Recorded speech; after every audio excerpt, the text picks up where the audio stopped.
My own family tried to sell my house. My revenge with lawyer and locksmith cost them every dollar they had. My name is Rosemary Baker. I am 67 years old, and I have been a widow for 5 years. My husband Richard was the love of my life for 42 years of marriage. When he passed away, I thought I would never again feel that kind of deep, soul-crushing pain.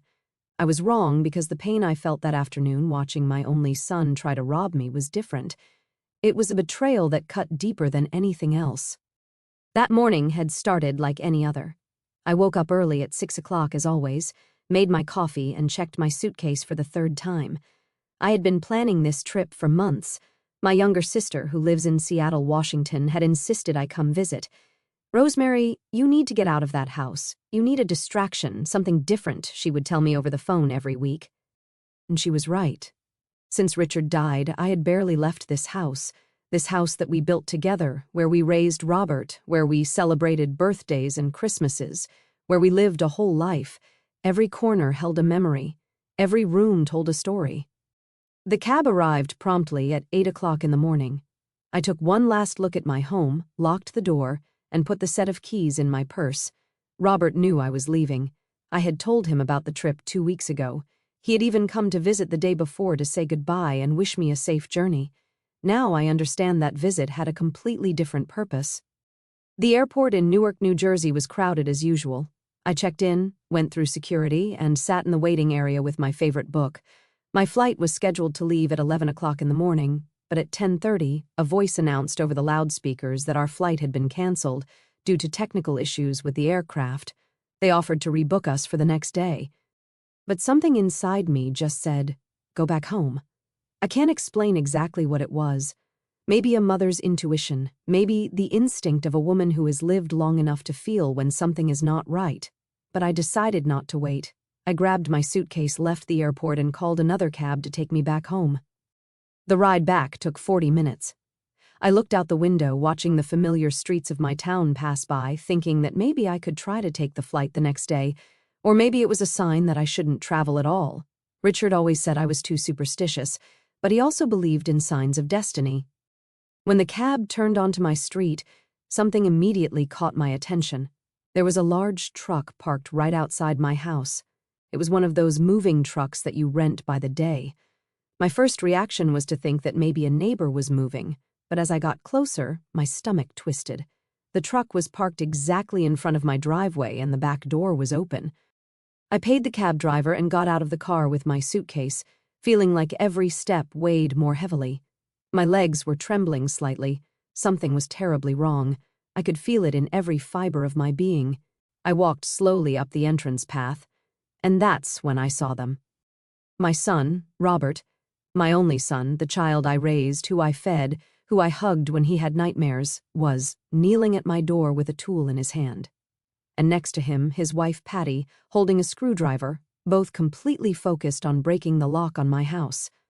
For a second, my mind couldn't process what I was seeing.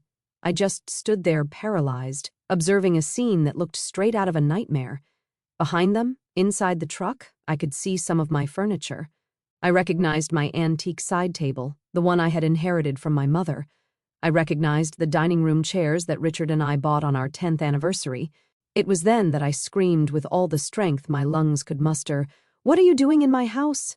My heart was pounding so hard I felt like it would burst right out of my chest. Robert dropped the tools and stood up so fast he almost lost his balance. His face went from shock to panic in a matter of seconds. Patty stood frozen, the screwdriver still in her hand, her mouth opening and closing without making a sound. "Mom, you weren't supposed to be traveling for 2 weeks," Robert stammered.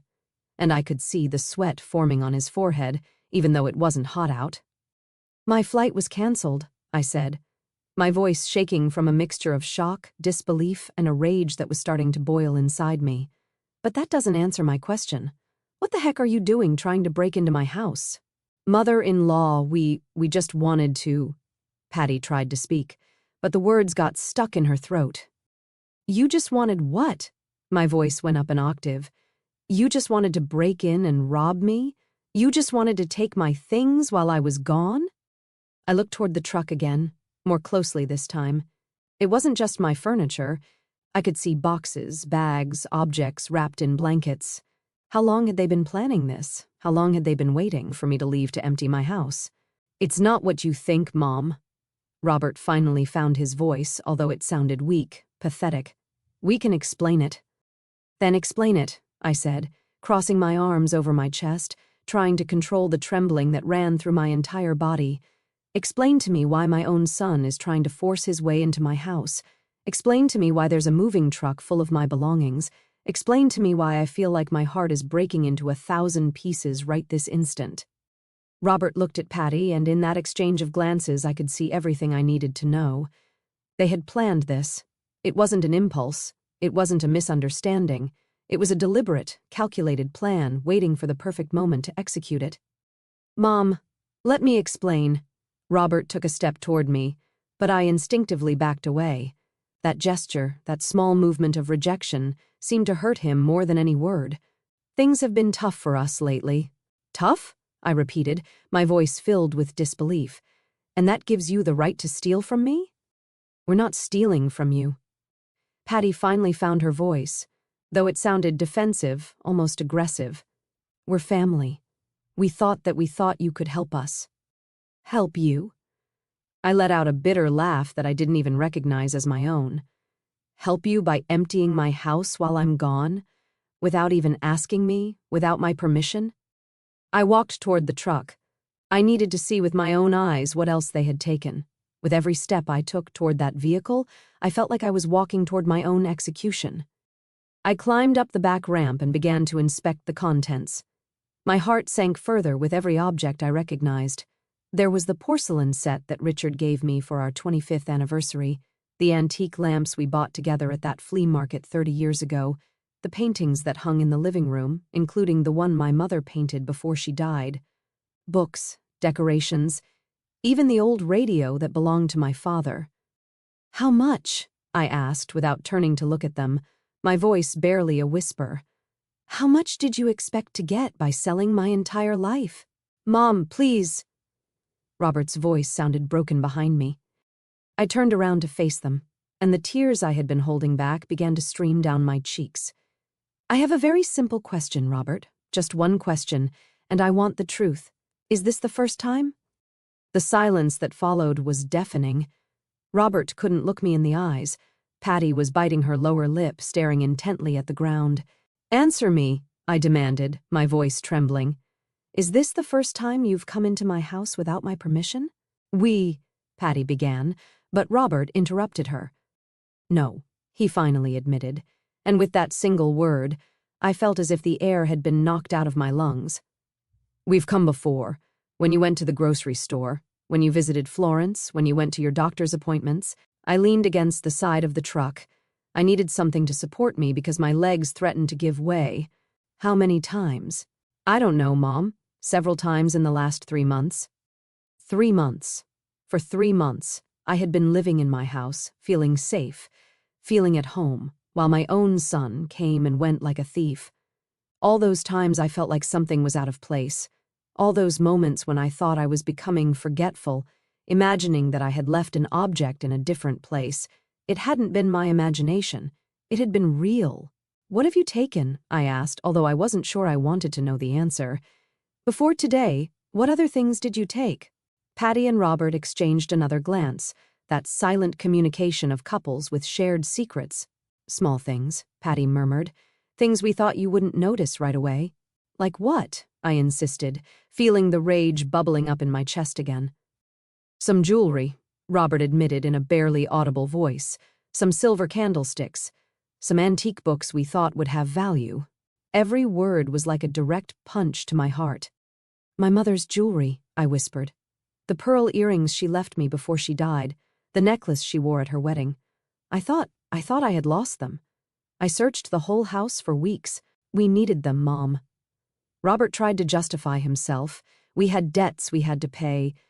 "Then you should have asked me for help," I exploded, my voice echoing down the street. "I am your mother, Robert. If you needed money, if you were in trouble, you could have told me. But instead, you decided to rob me. You decided to betray my trust in the worst possible way." "We knew you didn't have much money," Patty intervened, her voice taking on a defensive tone again. "You always say your pension barely covers things, that you have to watch every dollar." "And that gives you the right to decide for me?" I shouted. "That gives you the right to break into my house like thieves and take whatever you want?" I got off the truck and walked toward the door of my house. I needed to go inside. I needed to see what else had been violated, what else had been touched by hands I thought loved me. I took out my keys with trembling hands and opened the door. The inside of my house looked normal at first glance, but when you look closely, when you know every corner of your home, you can see the absences. I could see the empty spaces where my things used to be. The shelf where I kept my grandmother's collection of crystal figurines was empty. The cabinet where Richard kept his collection of antique watches had its doors open and the shelves bare. I walked toward my bedroom as if in a trance. Robert and Patty followed me at a distance, not daring to get too close. I opened the drawer of my dresser, the drawer where I kept my most precious treasures. It was practically empty. "The locket," I said, my voice sounding hollow. "Dead. The gold locket that Richard gave me for our last anniversary together. It has pictures of the two of us from when we were young." "Where is it?" Silence. "Where is it?" I shouted, turning toward them with a fury I had never felt before. "We sold it," Patty admitted in a low voice. 2 weeks ago we needed to pay the rent or we were going to be evicted." I felt as if my heart had been ripped from my chest. That locket was the most precious thing I owned. It was Richard's last gift, the last physical piece of our love that I could hold in my hands. And they had sold it. They had sold it as if it were any worthless, unimportant object. "How much?" I asked, my voice shaking with contained rage. "How much did you get for it?" $200, Robert whispered. $200. They had sold 42 years of marriage, of memories, of love for $200 miserable dollars. I sat down on the edge of my bed because if I didn't, I knew I would completely collapse. The tears were falling freely now, and I wasn't trying to stop them. Robert approached, tried to put his hand on my shoulder, but I pushed him away violently. "Don't touch me," I said in an icy voice. "Don't you dare touch me." "Mom, I'm so sorry," Robert sobbed. "We didn't want it to come to this. We thought if you were gone for 2 weeks, we could take enough things to solve our problems and you would never have to find out." "And then what?" I asked, looking him directly in the eyes. "Then what, Robert? When I came back from my trip and noticed my house was empty, what were you going to tell me? That there was a robbery? Were you going to lie to my face while I mourned the loss of everything I loved?" He didn't answer because there was no answer that could justify what they had done. "Who else did you sell my things to?" I continued. I needed to know everything. I needed to know the complete magnitude of this betrayal. Where is my mother's jewelry? Richard's watches, my grandmother's crystal collection? "There's a pawn shop on 7th Street. Patty spoke, her voice small. "We took most of the things there. Some we sold online in those buy and sell groups. And the money?" I asked. "What did you spend the money on that you got from selling my memories?" "We had debts," Robert began to explain. "The credit card was maxed out. We owed 3 months' rent. The car was about to be repossessed. We had collectors calling us every day, threatening to sue us." "And you never thought to ask me for help?" I repeated, feeling how disbelief mixed with pain. "It never occurred to you to come to me, your mother, and tell me the truth." Robert ran his hands over his face, and I could see that he was crying too. But his tears didn't move me like before. I could no longer feel compassion for someone who had violated my trust in such a profound and deliberate way. "We were ashamed," he finally admitted. "Ashamed to admit that we had failed, that we couldn't handle our own finances, that we were sinking in debt." "So you preferred to become thieves," I said bitterly. "You preferred to steal from a 67-year-old widow who lives alone on her pension. That was the best solution you could come up with." "You're not just an old woman," Patty intervened. And there was something in her tone that made me look at her more closely. "You own this house, a big house in a good neighborhood. You're worth a lot more than you think, Rosemary." Something about the way she said it chilled me to the bone. "What do you mean by that?" Patty looked at Robert, seeking permission or support. I wasn't sure. He shook his head slightly, but she seemed to ignore him. "This house is worth at least $300,000, Patty said, her words dropping like stones in the silence of the room. "Probably more. And you live here alone in this huge house with all these empty rooms while we can barely afford a one-bedroom apartment in the worst part of town." There it was, the complete truth finally exposed. It wasn't just about the debts, it was about resentment, it was about greed.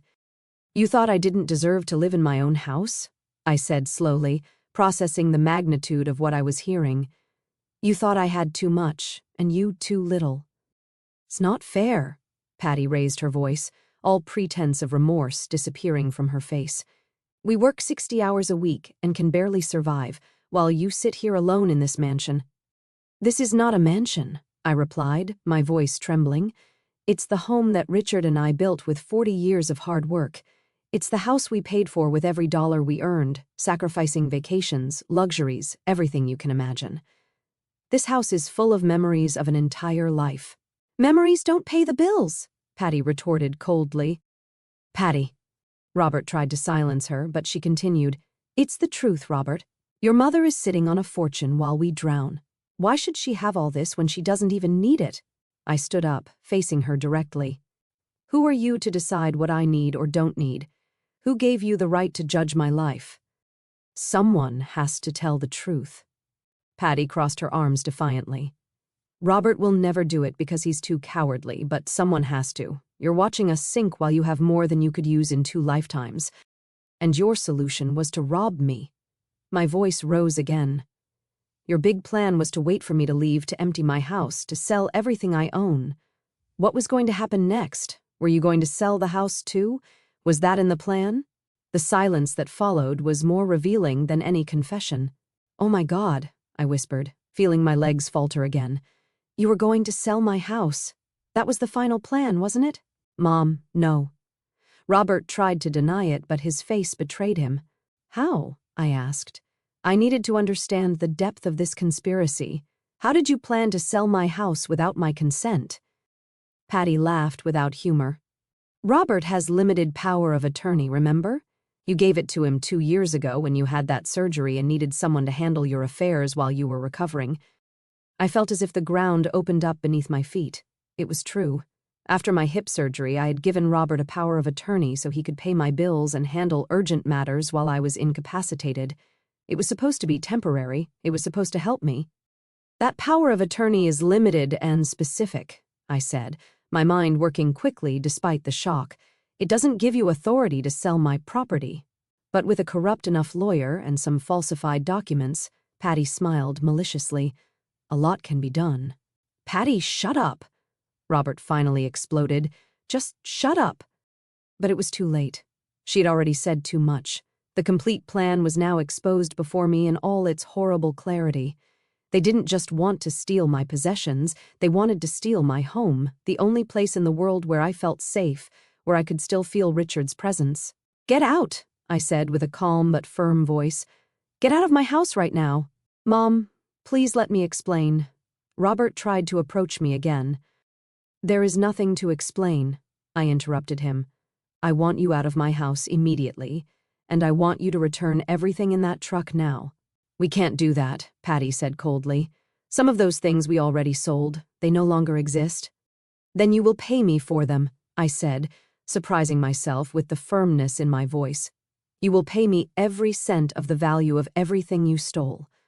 Or I will call the police." "You'll call the police on your own son?" Patty laughed. "Don't be ridiculous. You're too weak to do that. Try me." I looked directly into her eyes, and something in my expression must have scared her because she took a step back. "Mom, please." Robert was openly sobbing now. "We don't want to end up like this. We're family." "Family doesn't steal from each other," I replied, feeling every word tear me apart inside. "Family doesn't conspire to take everything from one of their own. What you did is not what a family does. It's what strangers, criminals do." I took out my cell phone from my pocket with trembling hands. Robert saw the gesture and turned even paler. "Who are you going to call?" he asked fearfully. "First, I'm going to call Florence," I said, referring to my neighbor and best friend. "She is a witness. I need someone else here to see what you've done." Then I'm going to call a locksmith because I'm changing all the locks on this house today, and after that, I'm going to call my lawyer. Mom, you can't do this. Robert was pleading now. You'll ruin us. If you call the police, I'll have a record. I won't be able to get a job. You'll destroy us. You destroyed yourselves, I replied, dialing Florence's number. I did nothing except be foolish enough to trust my own son. The phone rang twice before Florence answered. Rosemary, I thought you were on the plane. Florence, I need you to come to my house immediately, I said, my voice breaking slightly. Something has happened. I need a witness.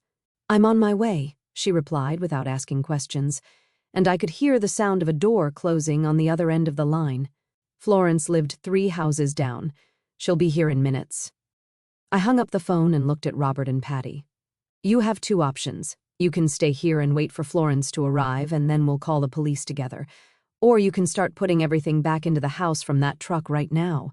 And maybe, just maybe, I will consider not pressing charges. This is blackmail. Patty spat the words. I didn't correct her. This is justice. This is giving you a chance you don't deserve, a chance that I never had when you decided to turn my home into your personal store. Robert looked at the truck parked outside. Then he looked at me, and finally he looked at Patty. I could see the conflict on his face, the internal battle between the son he once was and the man he had become. Okay, Robert finally gave in, his voice barely a defeated whisper. We'll return everything. What? Patty looked at him with disbelief. Robert, you can't be serious. We need that money. We need those things. Enough, Patty. Robert ran his hands over his face, looking exhausted and defeated. This went too far, much farther than it should have gone. I can't believe you're giving up like this. Patty looked at him with contempt. I knew you were weak, but this… I'm not weak, Robert interrupted her, his voice taking on a tone I had never heard before. I'm a thief. I'm someone who betrayed his own mother. That's not strong, Patty. That's being a coward. For the first time since I arrived, I saw some genuine remorse in my son's eyes. But it was too late. The damage was done. The trust was broken, and I wasn't sure it could ever be repaired. Start unloading the things from the truck, I ordered, crossing my arms. Everything down to the last object. Robert nodded and walked out of the house. Patty followed him, but not before giving me a look filled with pure resentment. I stood in my bedroom, looking at the empty drawer where my most precious treasures used to be, feeling a void in my chest that I knew no returned object could fill. I heard hurried footsteps outside and then Florence's familiar voice. Rosemary, where are you? In my bedroom, I called out. Florence appeared in the doorway, breathless from running. She was a woman my age, 65, with short gray hair and sharp eyes that missed nothing. She had been my neighbor for 20 years and my best friend for 15. What happened? I thought, oh my God, that's Robert out there.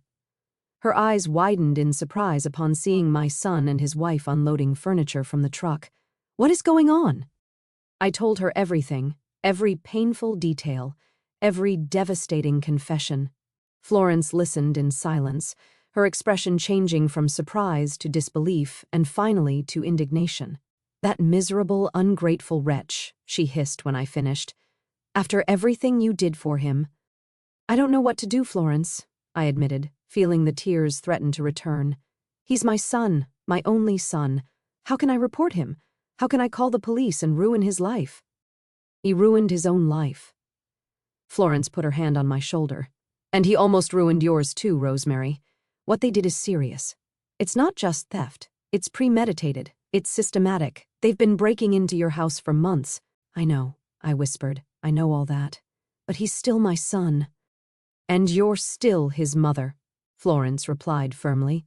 A mother who deserves respect, love, and honesty, not betrayal, not theft, not manipulation.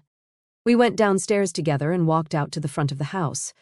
Robert and Patty were unloading the furniture with slow, resentful movements. They had already returned several pieces, but the truck was still half full. How much more is there? I asked. A lot, Robert replied without looking me in the eyes. It took us all morning to load it. Then it will take you all afternoon to unload it, I said without a trace of sympathy. I want every single thing returned to its exact place. Every piece of furniture, every box, every object. Florence stayed with me, a silent but supportive presence. We watched as Robert and Patty worked, sweating under the afternoon sun. The neighbors started to come out, curious about the truck and the unusual activity. I could see the looks, the whispered conversations, the speculations. Mrs. Miller from next door cautiously approached. "Rosemary, is everything okay? I thought you were traveling." "The trip was canceled," I replied briefly, not wanting to go into detail. "Oh, what a shame. Well, if you need anything."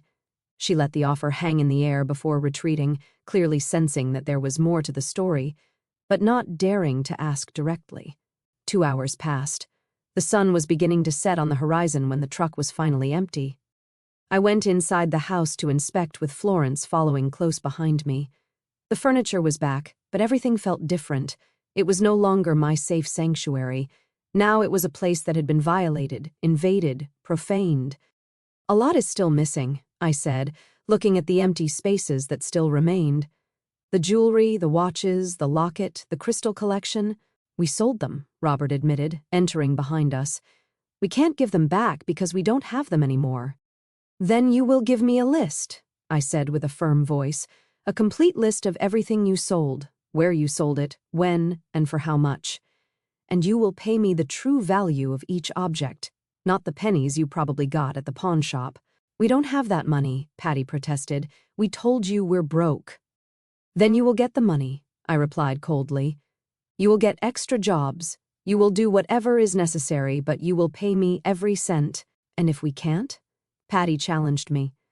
"Then I will press charges," I said simply. "I have a witness now." I pointed to Florence. "I have evidence of attempted breaking and entering. I have your confession recorded." I lifted my cell phone and watched as both of them paled upon realizing that I had been recording the entire conversation since Florence arrived. "That's cheating," Patty accused. "No, Patty," Florence intervened with an icy voice. "That's smart. It's protecting yourself from people who clearly have no scruples." Robert sank onto the sofa, looking completely defeated. "How long do we have?" "You have 1 month," I decided in the moment. 1 month to get the money and return the value of everything you stole. If not, I will go to the police with everything I have." "1 month is not enough," Patty protested. "The debts we have total more than $15,000, and that's not counting what we owe you." "That is not my problem," I said, and every word hurt because I knew I was closing a door, possibly forever. "You had 3 months to steal from me. You have 1 month to compensate me. You're cruel." Patty spat the words. I didn't correct her. "I'm fair. Something you clearly don't understand." I took out my phone again and dialed another number. This time it was the locksmith I had used before when I lost my keys some years ago. "Hello, this is Rosemary Baker. I need to change all the locks on my house. All of them. Can you come today? It's urgent." The locksmith said he could be there in 1 hour. I hung up and looked at Robert and Patty. "You have 1 hour before the locksmith arrives," I said. "After that, you will not be able to enter this house ever again without my explicit permission." "Mom, please." Robert stood up, approaching me with his hands outstretched in supplication. "Don't do this. I'm still your son." "A son who stole from me," I replied, feeling my heart break with every word. "A son who conspired to take away my home. A son who sold the last gift from my deceased husband for $200 miserable dollars." I was desperate, Robert sobbed. I didn't know what else to do. "You could have asked me for help," I repeated for the umpteenth time. "You could have come to me with the truth. Yes, I don't have much money, but I would have sold some things myself. I would have gotten a loan. I would have done something. But you took that option away from me. You took away the right to decide about my own life, about my own possessions. I'm sorry." Robert was openly crying now. "I'm so sorry, Mom. I don't know what I was thinking." "You were thinking about yourself?" I said sadly. "Only about yourself?" Florence took my arm gently. "Rosemary, why don't you sit down? You've had a terrible day. I can supervise until the locksmith arrives." I nodded, feeling suddenly exhausted. The entire weight of the day, of the shock, of the betrayal, fell over me like a giant wave. I sat down in my favorite armchair, the one Richard and I bought together so many years ago, and closed my eyes. I listened to Florence speaking with Robert and Patty in a low but firm voice, making it clear that she would stay there until they left. I listened to the sound of traffic outside, the birds singing in the garden trees, all those everyday sounds that suddenly seemed to belong to another life, to another world where my son was not a thief. When I opened my eyes, the locksmith had already arrived. He was a middle-aged man named Jimenez, who had worked on my house before. He greeted me with a kind smile that faded when he saw my expression and the tense atmosphere in the room. "Mrs. Baker, you told me it was urgent," he commented, looking cautiously at Robert and Patty, who were sitting silently at the other end of the room. "Yes, I need you to change all the locks," I confirmed, standing up with effort. "The front door, the back door, the garage door, all of them." "All of them?" Jimenez asked, surprised. "That's going to cost around $400 with labor." "It doesn't matter," I said without hesitation. "Do it." I watched Robert wince at the mention of the money. $400 that I would have to spend because I could no longer trust my own son. $400 to feel safe in my own house. Jimenez began working on the front door. The sound of his tools filled the uncomfortable silence that had settled in the house. Florence made coffee in the kitchen without asking permission and brought me a cup with 2 spoons of sugar, just the way I liked it. "Drink," she ordered softly. "You've had a tremendous shock." I took the cup with trembling hands and drank. The hot liquid comforted me a little, although nothing could truly warm the coldness I felt in my heart. Robert approached again, moving with the caution of someone approaching a wounded animal. "Mom," he said, about that power of attorney Patty mentioned, "I'll revoke it tomorrow morning." I interrupted him before he could continue. "I will go with my lawyer and make sure you don't have any kind of legal authority over my affairs. None." "Mom, please. It wasn't my intention to misuse it." He tried to explain. "It was Patty who suggested we could—" "Don't blame your wife." I cut him off again. "You made the decision. You entered my house. You stole my things. You sold your father's locket. Those were your decisions, Robert, yours." "But she pressured me." He insisted. "She kept saying you were selfish, that you had too much while we suffered. She convinced me that we were doing the right thing." "And you believed her?" I asked with disbelief. "Did you really believe that stealing from your widowed mother was the right thing to do?" Robert didn't answer, but his silence was answer enough. Patty stood up abruptly. "I'm not going to stand here and listen to you blame me for everything. Robert is an adult. He made his own decisions." "You're right," I agreed, surprising her. "He is an adult who made terrible decisions. But you encouraged him, you manipulated him, you pushed him to betray his own mother." "I didn't manipulate him," Patty protested. "I just opened his eyes to reality. The reality that his mother lives like a queen while her son can barely pay the rent." "Like a queen," I repeated, feeling the rage bubbling up in my chest again. "I live like a queen. I cook my own meals because I can't afford to eat out. I wear the same clothes for years because I can't buy new ones. I clip coupons and wait for sales to buy groceries. That's living like a queen." "You have a $300,000 house," Patty retorted. "A house that I paid for over 30 years with the sweat of my brow and my husband's," I replied with a trembling voice. "A house that I am not going to sell or mortgage because it is the only thing I have left of my life with Richard. It is my home, my sanctuary, my refuge." "It's a wasted investment," Patty said coldly. "Maybe for you," I said. "For me, it's my life." Jimenez finished with the first lock and began with the back door. Every sound of his work was like a nail in the coffin of my relationship with my son. Every new lock was one more barrier between us. "And what happens now?" Robert asked in a small voice. "You just cut us out of your life." "I don't know," I admitted honestly. "I need time. I need space. I need to process all of this." "Time until when?" he insisted. "A week? A month? A year?" "I don't know, Robert," I repeated, feeling the weariness down to my bones. "I don't have the answers right now. I just know that I can't look at you without feeling this betrayal that is consuming me inside." "We're your family," he said desperately. "And you treated me worse than a stranger," I replied. "You treated me like a target, like a source of easy money, not like a mother, not like a person." Florence reappeared with more coffee, this time also bringing some water for me. Rosemary, do you want them to leave now? I can ask them to wait outside while the locksmith finishes. I looked at Robert and Patty. My son looked destroyed, his eyes red and swollen from crying so much. Patty looked resentful but defeated, knowing she had lost this battle. Part of me wanted to throw them out immediately, never to see them again. But another part, the part that was still a mother despite everything, wanted to hug him and tell him that everything would be okay. But I couldn't do that. Not yet, maybe never. They can stay until the locksmith finishes, I finally decided. But after that, I want you to leave and don't come back without calling first. If you show up here unannounced, I will call the police. You would call the police on your own son? Robert asked with disbelief. After today, I no longer know what you are capable of, I replied with brutal honesty.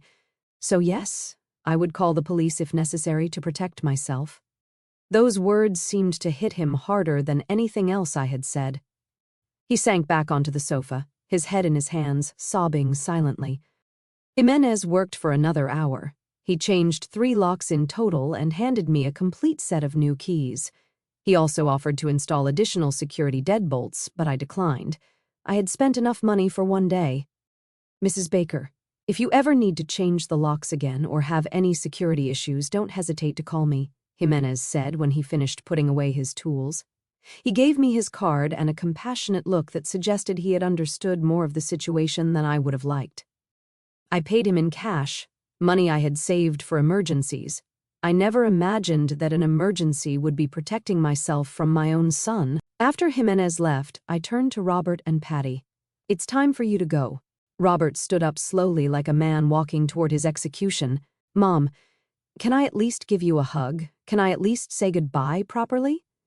I looked at my son, the child I had raised, the baby I had held in my arms, the teenager I had helped with homework, the young man I had watched marry with hope and love, and I felt nothing, a void where there used to be unconditional love. No, I said simply. Right now I can't bear for you to touch me. I saw the pain in his eyes, and a small, cruel part of me was glad. I wanted him to feel even a fraction of the pain I was feeling.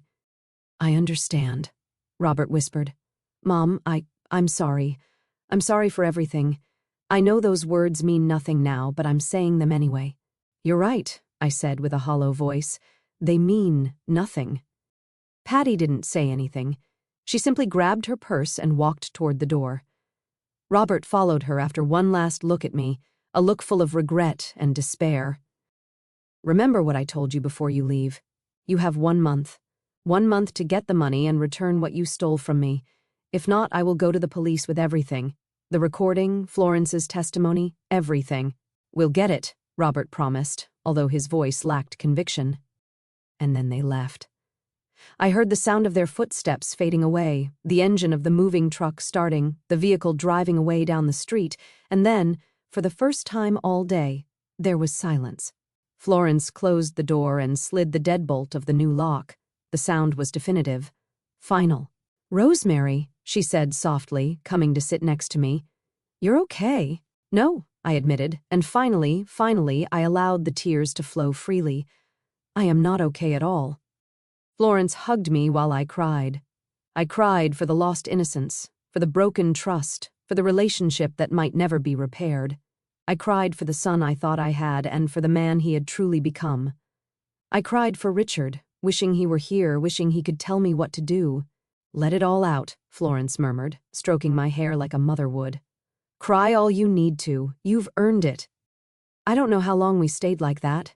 The sun had completely set when I finally pulled away from her, my eyes swollen and my throat sore from sobbing so much. Florence brought me a tissue and a glass of cold water.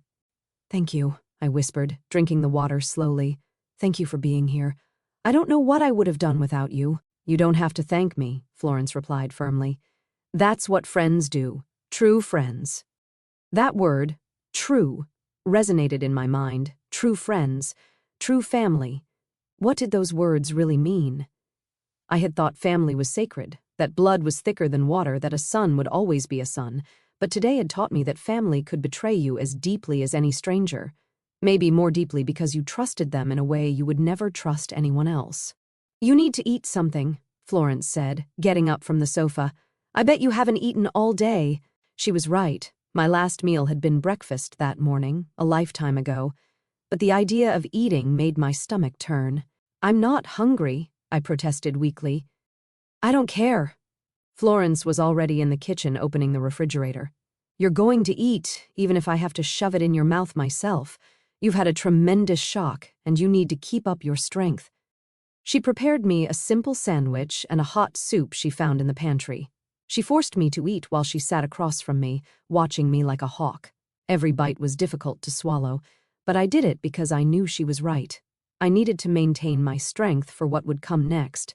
So, now what? Florence asked when I finished eating. What's your plan? Tomorrow I'll go see my lawyer, I said, having thought about this during the last few minutes. I need to revoke that power of attorney immediately. After that, I need to make a complete inventory of everything they stole from me and estimate its real value. I can help you with that, Florence offered. I have a good memory for details. I remember a lot of the things you had. Thank you, I said, feeling a wave of gratitude toward this woman who had shown up without asking questions, who had stayed by my side throughout the horrible day. I also need to decide if I'm really going to press charges if they don't pay me. You have doubts? Florence asked with surprise. He's my son, Florence, I sighed. I know what he did. I know he has no excuse. But he's still my son. How do I send my own son to jail? You wouldn't be sending him, Florence replied gently, but firmly. He sent himself with his actions. You're just protecting your rights, your property, your safety. I know it in my head, I admitted. But my heart says he's my baby, the child I raised, who I fed, who I cared for when he was sick. That child grew up, Florence said softly, and the man he became made decisions that have consequences. You can't protect him from the consequences of his own actions forever, Rosemary. Sometimes love means letting people face what they've done. Her words made sense, but that didn't make them any easier to accept. Florence stayed with me late that night. We went through every room of the house together, making notes of what had been returned and what was still missing. The list of lost objects was devastating. My mother's jewelry, valued at least $5,000. Richard's antique watches, which had been appraised at $3,000 a few years ago. My grandmother's crystal collection, irreplaceable but probably valued at about $2,000. And the locket, my precious locket, which was priceless to me but which they had sold for $200 miserable. You're looking at a debt of at least $15,000, Florence calculated, reviewing our notes. And that's being conservative with the estimates. Some of these things could be worth much more. They will never have that money, I said with certainty. They already said they have debts of $15,000. How are they going to get another $15,000 in 1 month? Then you will go to the police, Florence said simply, as if it were the most obvious thing in the world. Then I will go to the police, I repeated, tasting the words in my mouth. They sounded strange, wrong, as if I were speaking a foreign language. That night, after Florence finally went home, I stayed awake for hours. The house felt different. Every creak made me jump. Every shadow seemed threatening. This place, which had been my sanctuary for decades, now felt like a violated, unsafe space. I got up and checked all the locks 3 times, then 4 times, then 5. I knew it was irrational that the locks were new and secure, that Robert and Patty no longer had keys, but I couldn't stop. The fear had settled in my bones in a way I couldn't shake. Finally, around 3 o'clock in the morning, I fell asleep on the sofa with all the lights on, unable to bear the idea of sleeping in my bedroom, where much of the confrontation had occurred. I woke up with the sun streaming through the windows and my body sore from sleeping in an uncomfortable position. For a blessed moment, I didn't remember anything. Then everything came flooding back like a cold wave and I had to take several deep breaths to keep from crying again. I forced myself to get up, make coffee, and follow a normal routine even though nothing was normal. I called my lawyer, Gilbert, as soon as his office opened at 9 o'clock in the morning. Mrs. Baker, what a surprise, he said with his professional but kind voice. How can I help you? I need an urgent appointment, I said, trying to keep my voice steady. I need to revoke a power of attorney and possibly discuss filing criminal charges. There was a pause on the other end of the line. Criminal charges? Is everything all right? No, nothing is all right, I admitted. But I prefer to discuss it in person. Can I see you this afternoon at 2 o'clock? He offered. Perfect, I accepted. I'll be there. I spent the next few hours preparing for the meeting. I organized all my notes, the recording of the confrontation with Robert and Patty, the photos I had taken of the moving truck, and the objects being returned. Florence was right about being meticulous with the documentation. If this was going to reach the police, I needed solid evidence. At 1:30, I dressed in my best outfit, one that Richard always said made me look powerful and elegant. I needed to feel powerful today. I needed to feel that I still had control over something in my life. Gilbert's office was downtown in an old but well-maintained building. I had known him for years. He had handled the sale of our first house, had helped with Richard's will, and had been a constant presence in the important legal moments of my life. His secretary showed me in immediately. Gilbert stood up from his desk when I entered, and his worried expression told me that something in my appearance revealed the trauma I had experienced. "Mrs. Baker, please sit down," he said, pointing to a comfortable chair across from his desk. Are you all right?" "No," I said honestly, sitting down. "I'm not all right, but I need your help to sort this out." And then I told him everything, every painful detail of that horrible day. Gilbert listened without interrupting, taking occasional notes, his expression becoming more serious with each revelation. "This is serious, Mrs. Baker," he said when I finished. "Very serious. We're talking about theft, possible document forgery, conspiracy.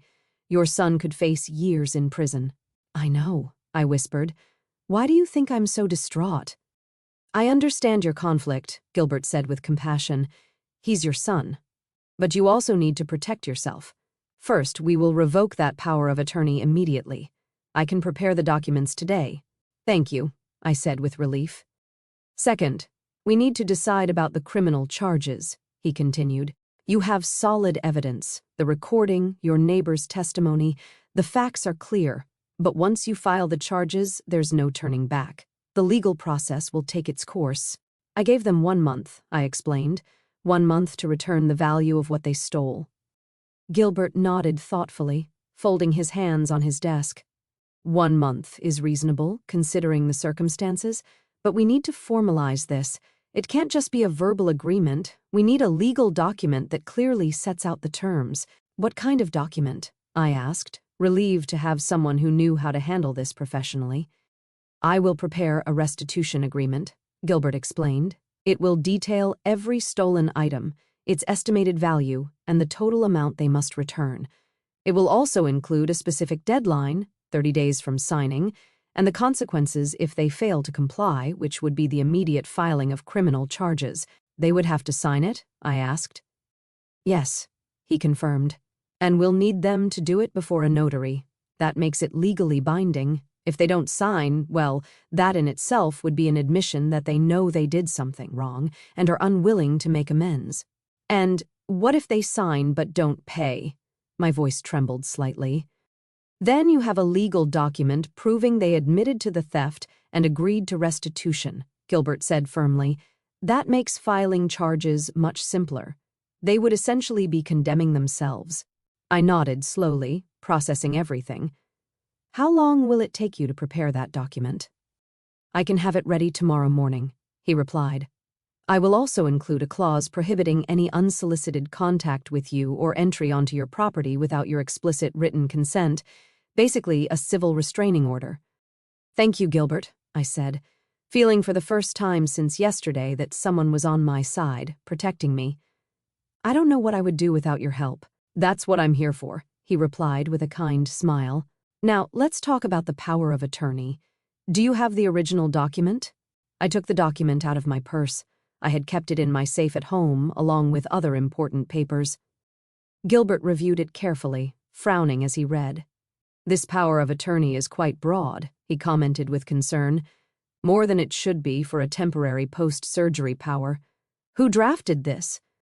"A lawyer that Robert recommended," I admitted, feeling a new weight in my stomach. He said he was a friend of his, that he would give us a good price. Mrs. Baker, Gilbert looked at me seriously.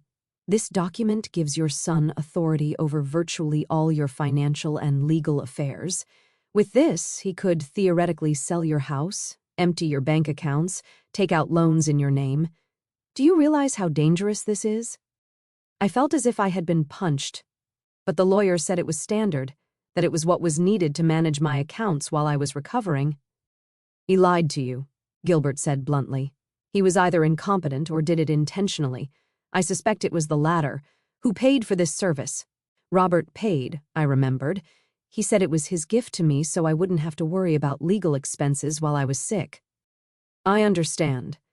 Gilbert made some additional notes. We need to revoke this immediately, and I also need to investigate that lawyer. Do you remember his name? I gave him the name, and I saw Gilbert's expression darken even more. I know that man, he said with disgust. He has had several complaints before the Bar Association. He works in gray areas. Let's just say I wouldn't be surprised if he intentionally collaborated with your son on this.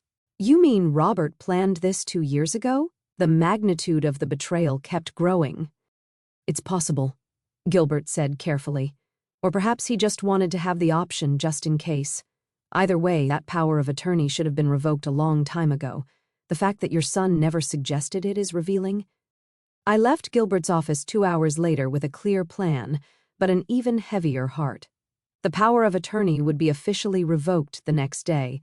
The restitution agreement would be ready in 48 hours, and if Robert and Patty didn't comply, I would have everything necessary to press charges that could send them to prison. When I got home, I found Florence waiting for me in her yard. She immediately approached me when she saw me get out of the cab. How did it go? She asked with concern. It's handled, I replied wearily. Gilbert is preparing everything, but I found out something worse, Florence. The power of attorney I gave Robert 2 years ago was much broader than it should have been. It basically gave him total control over my financial life. Florence paled. Oh my God, Rosemary. You mean he could have sold my house without my knowledge? Yes. I finished the sentence for her. He could have emptied my accounts. He could have done anything. Then Robert planned this 2 years ago. Florence said what we were both thinking. Or at least he made sure he had the necessary tools when the time came. I nodded. I don't know which is worse. That night, I barely slept again. Nightmares tormented me. I dreamed I arrived home and found it completely empty. I dreamed I opened my drawers and everything had disappeared. I dreamed of Robert's face, but it was that of a stranger, someone I had never really known. I woke up at 5 o'clock in the morning, drenched in sweat, my heart pounding. I couldn't go back to sleep. I got up, made coffee, and sat in the kitchen, watching the sunrise through the window. My phone rang around 7 o'clock. It was an unknown number. I hesitated before answering, but finally did. Mom! It was Robert's voice, broken and desperate. Please don't hang up. I should have hung up. I should have ended the call immediately, but something in his voice stopped me. What do you want, Robert? I asked in a tired voice. I need to talk to you, he said quickly, as if afraid I would cut him off at any moment. Please, just give me 5 minutes. 5 minutes to explain something to you. You explained quite a bit the other day, I replied coldly. No, I didn't, he insisted. There are things I didn't tell you, things you need to know. More lies? I asked bitterly. No, the truth? His voice broke. The whole truth. The truth I should have told you months ago. I sighed deeply. Against my better judgment, against all the warnings in my head, I said, You have 5 minutes. Talk. I heard him take a deep breath on the other end of the line. I lost my job 8 months ago. Not 3 months ago, like I told you. 8 months ago, I was laid off due to a company restructuring. My hand gripped the phone tighter. And why didn't you tell me? Shame, he admitted. Pure shame. You were always so proud of me, of my career, of how well I was doing. I couldn't bear to tell you I had failed.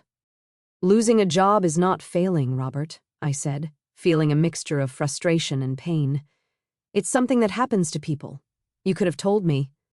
I know now. His voice trembled. But at the time, all I could think about was how I would disappoint you, so I lied. I told you everything was fine, that work was great, that we were doing well financially. Meanwhile, you were sinking in debt, I said, starting to get the complete picture. Yes, he confirmed. We used the credit cards to maintain the appearance of normalcy, to pay the rent, to buy groceries, so it would look like everything was fine when I came to visit you. And then the debts grew so much that we couldn't even make the minimum payments, and that's when you decided to rob me, I said, not softening the words.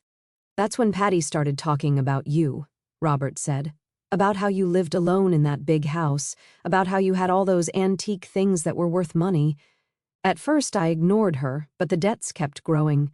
The collectors wouldn't stop calling. We were about to be evicted. And then you decided your mother was the easy solution, I finished for him. It wasn't like that, he protested weakly. Or maybe it was. I don't know anymore, Mom. My head was so confused, I was so desperate. Patty kept saying we would just take a few things you wouldn't notice right away, just enough to get out of the hole. And the locket? I asked, my voice breaking. Was that just enough to get out of the hole? Silence on the other end of the line. Then, in a barely audible voice, we needed to pay the rent or we were going to be thrown out on the street that very day. The locket was the most valuable thing we could find quickly. Mom, I am so sorry. If I could go back in time… But you can't, I interrupted him. You can't go back in time, Robert. You can't undo what you did. You can't give me back the trust you broke. I know, Robert sobbed on the other end of the line. I know, and it's killing me. Every time I close my eyes, I see your face, that expression when you discovered us. I had never seen so much pain in your eyes, Mom, and to know that I caused that pain. Why are you calling me, Robert? I asked, interrupting his monologue of self-pity. What do you really want? I want you to know that Patty and I are separating, he said, and those words took me completely by surprise. What? Was all I could say. After we left your house the other day, we had a terrible fight, he explained, the worst of our marriage. I told her we never should have done what we did, that it was unforgivable. She said I was weak, that I was pathetic for feeling guilty. She said you had more than you needed, and that there was nothing wrong with taking what was due to us. Due to you, I repeated with disbelief. Nothing in my house was due to you, Robert. Nothing in my house belonged to you. Exactly what I told her, he continued, and she insisted that we were family, that family shares everything, that your house practically should be ours too. That's when I realized something terrible, Mom.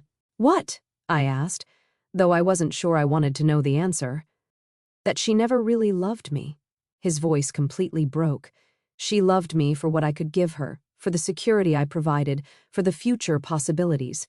And when I lost my job and could no longer maintain that image, she started looking for other ways to get what she wanted. And I was stupid and desperate enough to go along with it. I felt a strange mixture of emotions. Part of me wanted to comfort my son, tell him everything would be okay, but another part, the part that was still bleeding from the betrayal, remained cold and distant. That doesn't excuse what you did, I finally said carefully. Patty may have suggested the idea, but you made the decision. You entered my house, you took my things, you sold your father's locket. You're right, he admitted. And I'm going to make things right, Mom. I got a job yesterday. It's not much, just a warehouse job, night shift, but it pays $11 an hour, and I also got a second job during the day at a gas station. Between the two jobs, I can make about $2,500 a month. I did quick mental calculations. That's not enough to pay $15,000 in 1 month. I know, he said with frustration. I've been thinking about it nonstop. I'm trying to sell my car. I could get about $5,000 for it, and I have some things I can sell. My computer, my guitar, anything of value. And Patty, I asked, is she contributing to this? She left, he said simply. She packed her things last night and went to live with her sister. She said if I was foolish enough to ruin our lives over a selfish old woman, then she didn't want to be part of it. The phrase, selfish old woman, hit me like a slap. That's how she saw me. That's how she had probably seen me for years. Only I had been too blind to notice. So you're alone, I observed. Yes, he confirmed. But maybe that's what I need. Maybe I've needed to be alone for a long time to discover who I really am without someone else telling me what to think or what to do. Robert, I appreciate you calling me and telling me all this, I said carefully. But that doesn't change the situation. My lawyer is preparing a restitution agreement. You will have to sign it before a notary, and if you can't pay the full amount in 1 month, I will have to press charges." "I understand," he said with a resigned voice. "And I accept it. Whatever you decide to do, Mom, I accept it. I deserve it." "It's not about what you deserve," I replied, feeling the weariness in every word. "It's about protecting myself, ensuring that this never happens again." "It will never happen again," he promised vehemently. "I swear it on Dad's memory. I will never do anything like that again."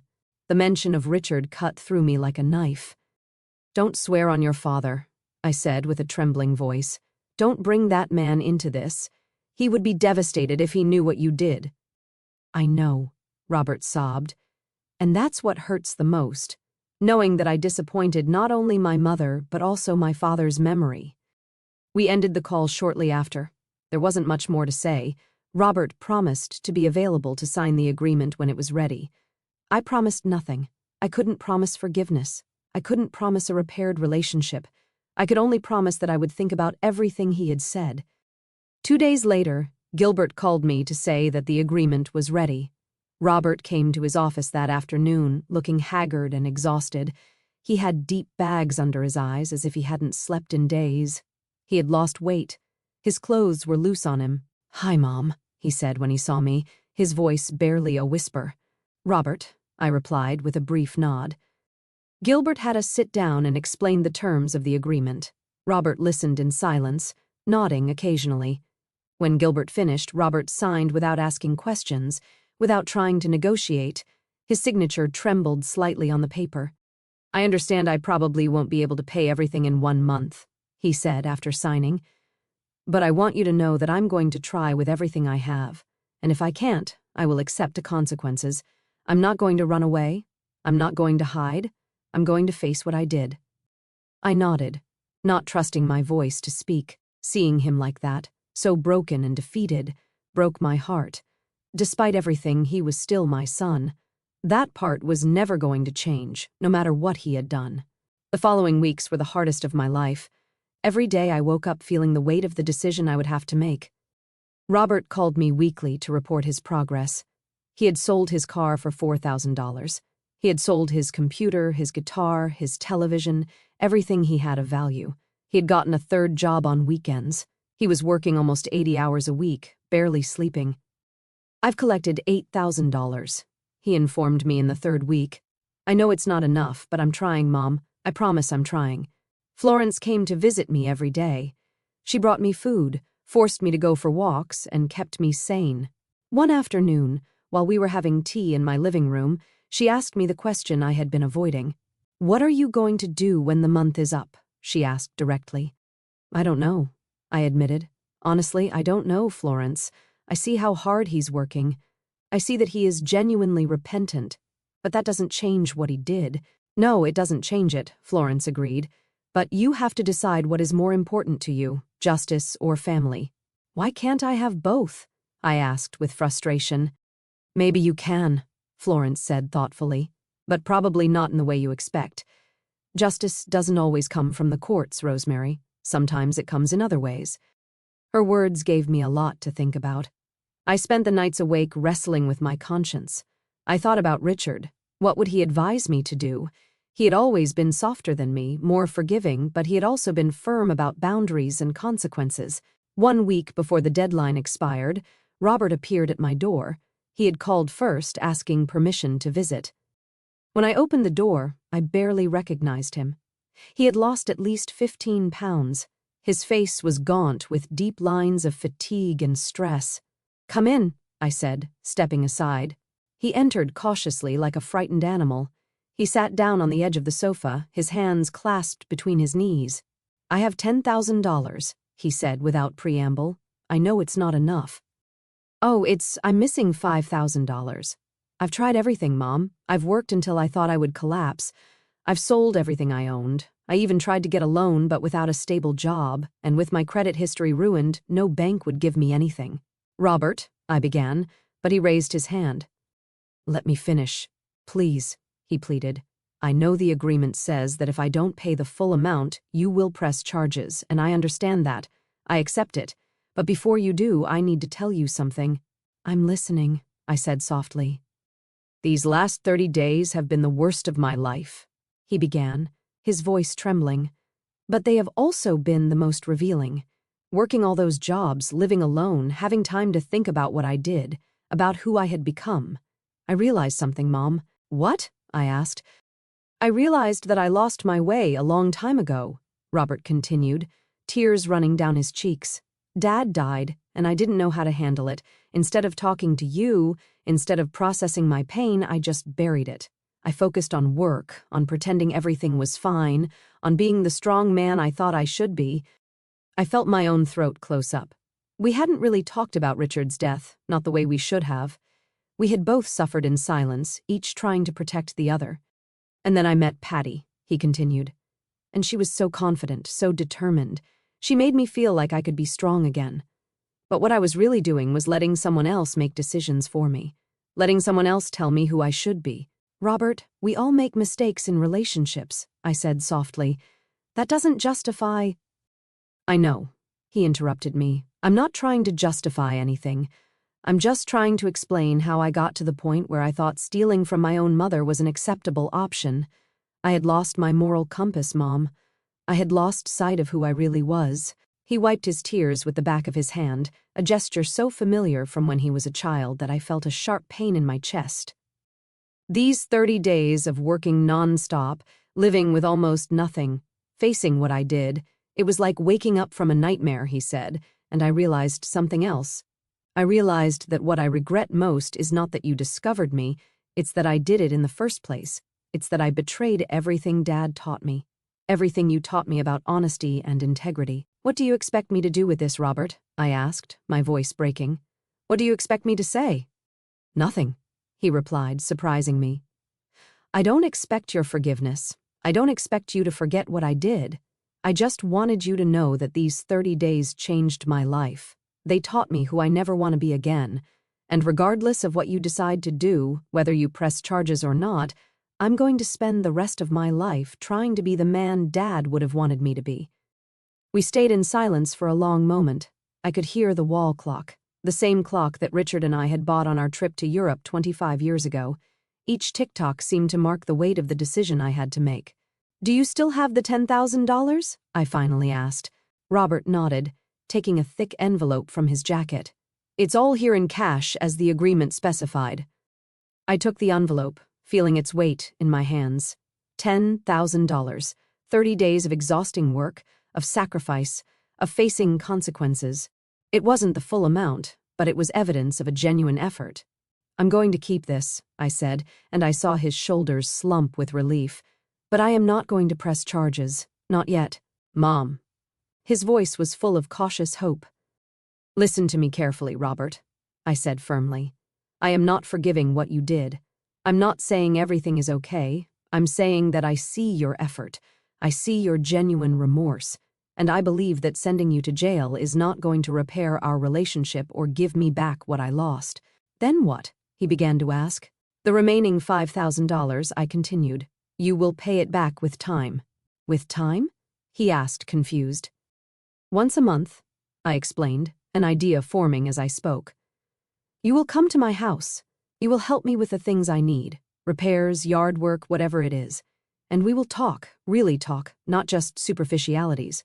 We will talk about your father, about your pain, about how to rebuild trust. I saw the surprise on his face. You're giving me another chance. I'm giving you the opportunity to earn one, I corrected. But understand this clearly. The locks remain changed. You will not have keys to this house ever again. If you want to visit me, you will call first. If I need help, I will call you. But you will never enter my house uninvited again. Understood? He nodded vigorously. Mom, I promise I won't disappoint you again. I hope so, I said, feeling the weight of years fall off my shoulders. Because this is your last chance, Robert. If you betray my trust again in any way, there will be no more conversations. I will press charges immediately. I won't do it, he promised. I swear it on Dad's memory, on everything sacred. I will not fail you again. This time when he mentioned Richard, it didn't hurt as much because I could imagine my husband approving of this decision. He always believed in second chances. He always believed in redemption, but he also believed in consequences and clear boundaries. Robert stayed for a little longer. We had coffee together, something we hadn't done in months. The conversation was awkward at first, full of pauses and tense silences, but gradually we started talking about real things. He talked about how hard it had been to lose his father, about how he had felt he had to be strong for me when he was actually broken, too. I talked about my own loneliness, about how every day in this big house reminded me of what I had lost. "We should have had these conversations 5 years ago," I finally said. "Yes," he said, "better late than never."